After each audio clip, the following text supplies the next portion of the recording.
How to install the encoder. First of all, put the encoder in this place. Have to install the holes properly. The 3 holes all need to be locked by screws. Look how to install these wells. Here has a neck. Face to the screws and install it inside.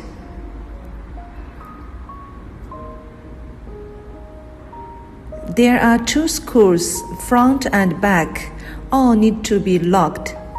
And tighten the screws, but need to leave little space, just like this. Then install it like this way.